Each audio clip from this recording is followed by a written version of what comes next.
సాయి చంద్ గారి second anniversary సందర్భంగా అమర్చింత గ్రామంలో వారి విగ్రహావిష్కరణ చేసుకోవడం, మరి కార్యక్రమానికి అధ్యక్షత వహించిన రజనీ సాయి చంద్ గారు, ముఖ్య అతిథులుగా చేసిన పెద్దలు మాజీ మంత్రివర్యులు హరీష్ రావు గారు, మాజీ మంత్రివర్యులు శ్రీనివాసరావు గారు, నిరంజన్ రెడ్డి గారు, మిగతా వేదిక మీద ఉన్న పెద్దలందరికీ పేరు పేరున, అట్లాగే ఇక్కడ విచ్చేసిన ఉమ్మడి మహబూబ్నగర్ జిల్లా అన్ని ప్రాంతాల నుంచి, రాష్ట్రంలో కూడా వివిధ ప్రాంతాల నుంచి విచ్చేసిన అందరికీ కూడా నమస్కారం తెలియజేస్తా ఉన్నాను. సాయి చంద్ లేని లోటు మన అందరికీ మొన్న ఎలక్షన్లో తెలిసింది.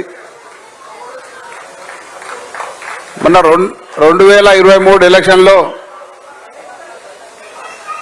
మనం ప్రభుత్వంలోకి రాకపోవడానికి ఆ ఎన్నికల్లో సాయి చంద్ గారు కూడా ఒక లోటు కూడా ఒక కారణం. ఏ సమావేశమైనా ఏ సభ అయినా సాయి చంద్ గొప్పగా ఆ సమావేశాన్ని పాటతో ఆర్గనైజ్ చేసేవారు, మాటతో అందరినీ ఆకట్టుకునేవారు. సాయి చంద్ ఒక కళాకారునిగా, ఇంతకుముందు సునీత గారు చెప్పినట్టుగా టీఆర్ఎస్ పార్టీ ప్లీనరీ సమావేశంలో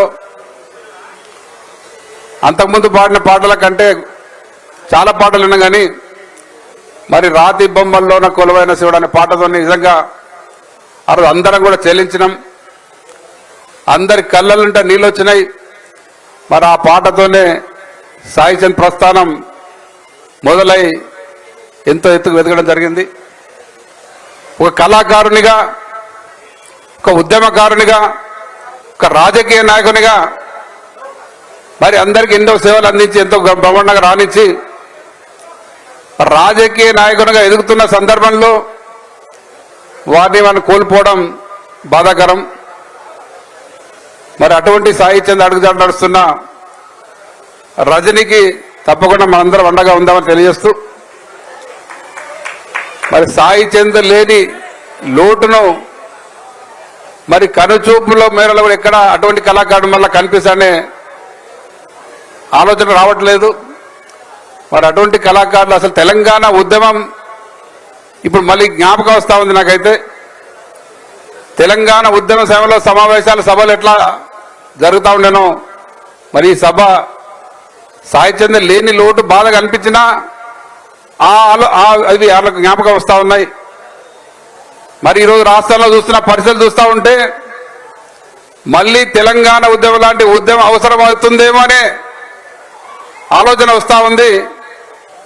మరి ఈ పాలన మనకు అర్థమవుతుంది ఏందనేది. మన అందరూ మళ్ళీ ఒకసారి ఉద్యమించే అవసరం వచ్చే సందర్భాలు కనిపిస్తూ ఉన్నాయి. మరి సమయం తక్కువ ఉంది కాబట్టి మరి సాయి చంద్ గారి గురించి ఎంత మాట్లాడినా తక్కువనే, ఎంతసేపు అయినా మాట్లాడవచ్చు.